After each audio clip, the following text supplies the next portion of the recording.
वक्फ विधेयक को लेकर बनी संयुक्त संसदीय समिति ने भाजपा के नेतृत्व वाले एनडीए सांसदों के विधेयक में सुझाए गए कई सुझाव स्वीकार कर लिए। हालांकि विपक्षी सांसदों का आरोप है कि उनके सुझावों को नकार दिया गया। विपक्ष ने आरोप लगाया है कि उनकी बात नहीं सुनी जा रही है।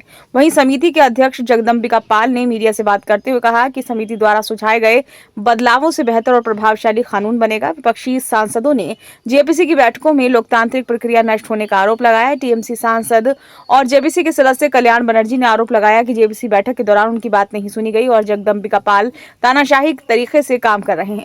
उन्होंने पूरी प्रक्रिया को हास्यास्पद करार दिया। कल्याण बनर्जी ने कहा कि उन्होंने वही तय किया जो उन्होंने पहले से तय किया हुआ था। ये लोकतंत्र के इतिहास में काला दिन है।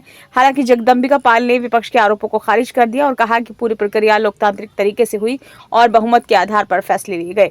जेपीसी अध्यक्ष जगदम्बिका पाल ने जेपीसी की बैठक के बाद कहा कि ये हमारी आखिरी बैठक थी। जेपीसी की बैठकों में 44 संशोधनों पर चर्चा हुई। हमने सभी सदस्यों को प्रस्तावित संशोधन मांगे थे।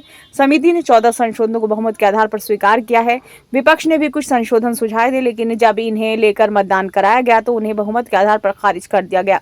जेपीसी के सदस्य सांसद अपराजिता सारंगी ने कहा कि जेपीसी की बैठक पूरे लोकतांत्रिक तरीके से संपन्न हुई। सभी को बोलने का मौका दिया गया। 108 घंटे विधेयक पर चर्चा हुई और 284 हितधारकों से बात की गई। समिति ने जिन संगठनों के लोग दिल्ली नहीं आ सके उनके सदस्यों को विभिन्न राज्यों में जाकर विधेयक पर चर्चा की।